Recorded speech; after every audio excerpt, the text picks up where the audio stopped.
Hello, welcome to the table, the space where we stop and savor, lean in and linger and learn we've been loved all along. Today I'm sharing from my latest book, I Am His Delight, 31 Days of Unbridled Joy. Each day follows the same rhythm, a title, scripture, reflection story, as well as a word of encouragement from the Lord, a declaration of truth to speak, and actions to take to embody what you've learned. Today I'll read day 12, Joy at the Table. Psalm 23:5. You prepare a table before me in the presence of my enemies. You anoint my head with oil. My cup overflows. Reflection. Several years ago during a church service, the woman standing next to me turned and said she asked God for a word for me. The word she sensed was hospitality.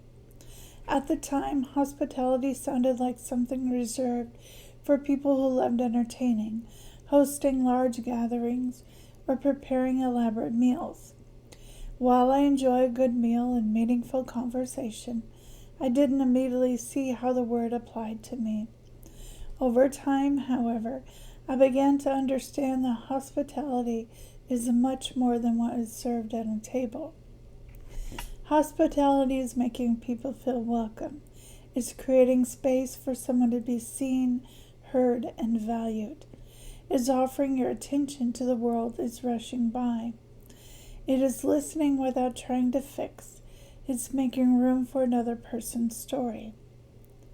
The more I reflected on that word, the more I realized how closely hospitality resembles the heart of God. A table is not merely a place where food is served. It's a place where people gather. Stories are shared, laughter is enjoyed, burdens are lightened, and connection is nurtured. Some of the most meaningful hospitality I've experienced had very little to do with the meal itself and everything to do with feeling of being welcomed. Perhaps that is why the image of the table has remained so meaningful to me over the years. It reminds me of God's generous heart and His invitation to make room for others just as He made room for me. There is great joy at the table because there's always room for one more. A whisper of joy.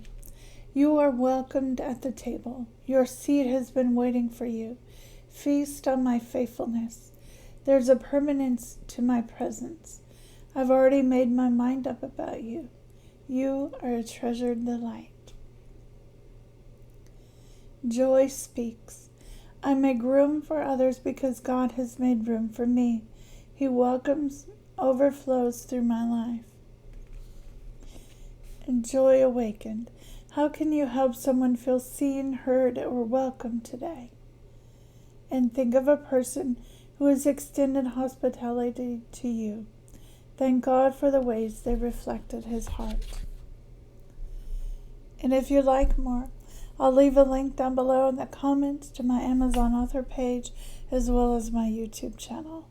Until next time, remember, you've been loved all along.